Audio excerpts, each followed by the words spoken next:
Hello and welcome to Kernel of Truth's Miniature Issues. In this episode I'm right at the beginning of a brand new project which I'm calling Undercrag City. This is a fantasy city designed to fit with my modular table. I've got a piece of wall I've knocked together as a mock-up and I'm just using it to play around and get the imagination going. I'm sketching out some rough ideas for the city walls, but I may not stick to any of this. My intention is to let the city grow organically, so each piece that I make will influence the next. There's a gatehouse, bit of wall, a few more towers, and then a cliff face at the far end. And there's a little fella.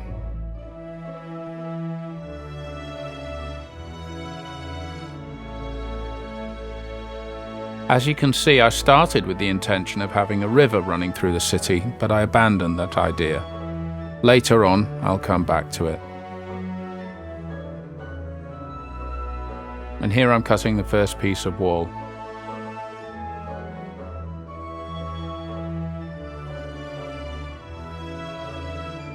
I've marked out some steps. Now I'm cutting them out with an ordinary box cutter knife. I'm not a great fan of scalpels and specialized craft knives. I find that they break and blunt just as quickly as a box cutter, and so work out as much more expensive. I've been using knives like these for a very long time now. I've got used to them, and it's surprising what you can achieve with them. I haven't measured these steps at all. I've got a general idea of the slope of them and the depth of each step. I want this whole city to look worn and irregular, so too much precision is not necessarily a good thing.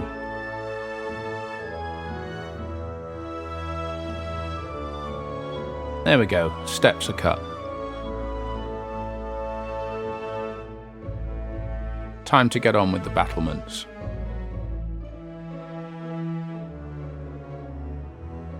This part's important. The battlements are going to be replicated throughout the rest of the city on towers and walls, so I need to get the look right now.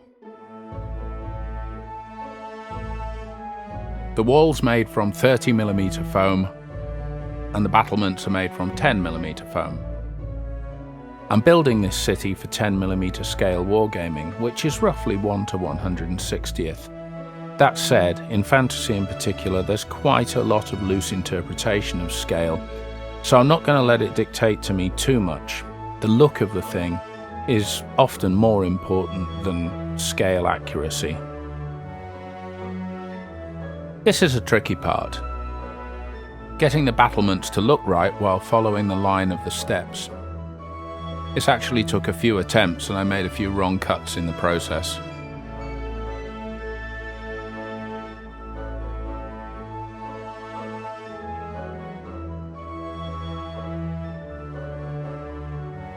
Very important that your knife is good and sharp. Don't be afraid to snap off and throw away plenty of blades.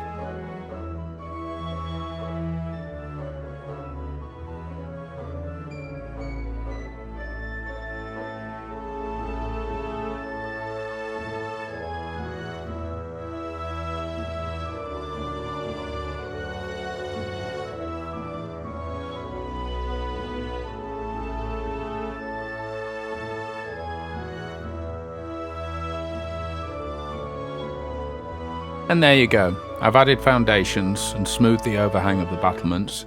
I've also extended the stair downwards. I feel that the narrower stair gives a greater sense of scale.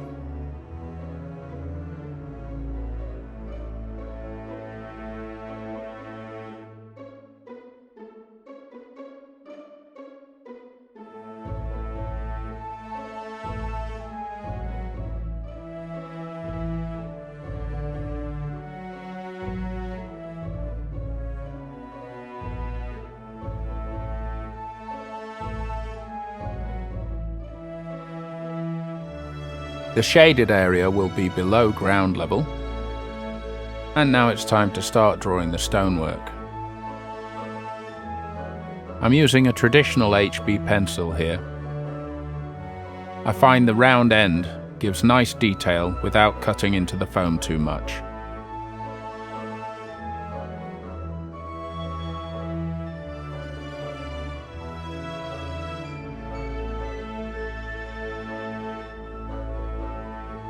And having established the size of the stones I'm going to work with, it's time to press on and try not to think too much about how many I'm going to have to do before this project is finished.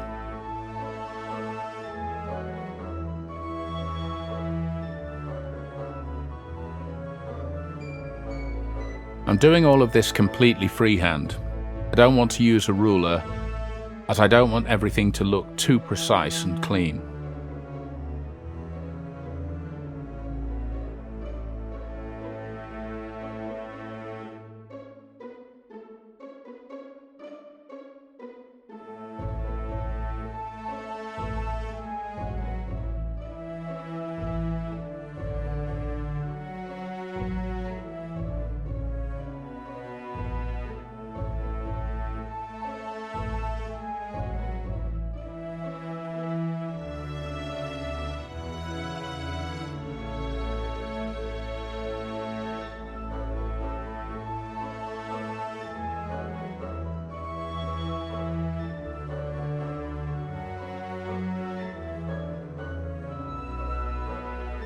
And here we are, quite a few stones later.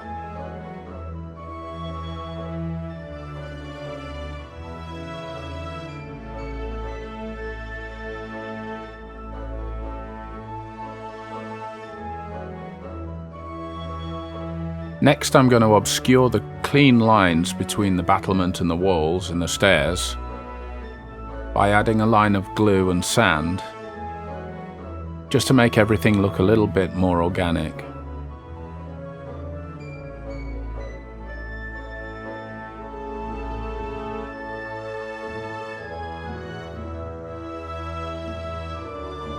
This is builder's sand, but you can use any fine sand at all.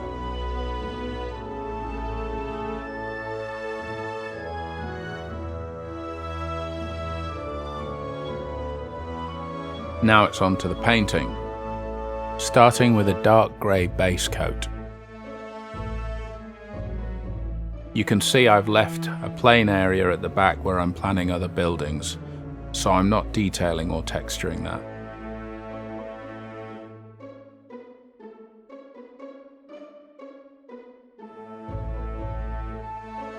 I'm doing some heavy dry brushing or over brushing. First with light grey and then with white. I'm using a very large brush. The bigger the better for this kind of work. When it comes to painting terrain, I don't use expensive model making brands. These are just test pots of standard acrylic house paint.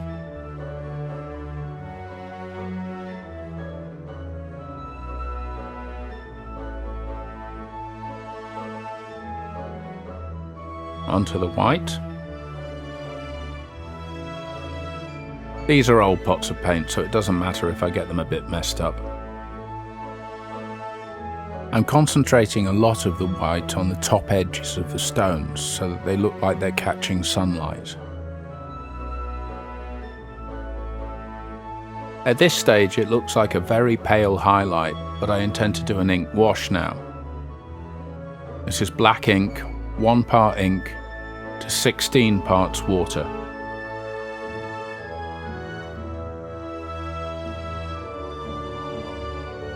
Whoops, nearly. In contrast to my expenditure on paint, inks are worth spending a bit of money on. If you spend too little, you'll end up with something that isn't colour fast, and I've learned over the years, having had models change colour sitting on my shelves, that it's just not worth going cheap. The same can be said for the PVA glue I'm using to build this model. Don't buy cheap, what they call school glue. It's very watered down. Use decent quality builder's PVA. Just applying it liberally over the whole model.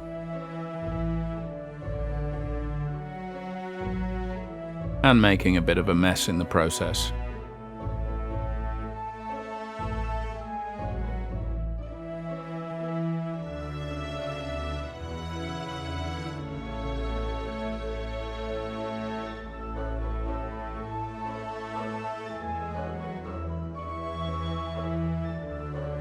Now I'm going to add some green and then some yellow to create a mossy, mouldy effect.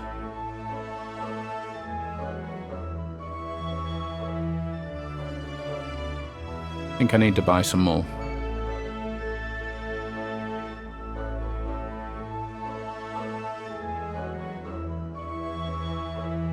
I'm adding these inks neat over the wet black wash.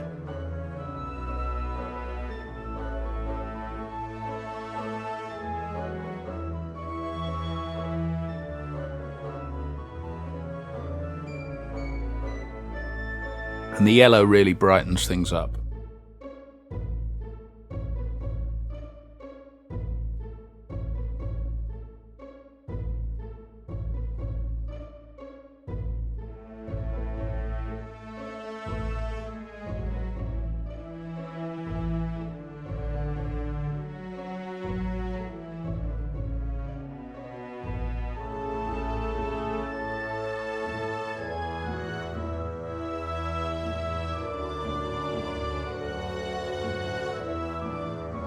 And there we go, done.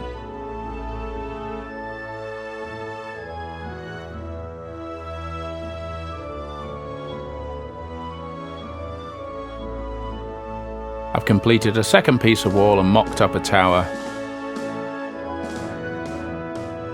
And I'm ready to move on to the next part. I hope you've enjoyed this episode. If you have, please like and subscribe. Maybe pop over and say hello on Instagram as well. And I look forward to seeing you next time. Bye for now.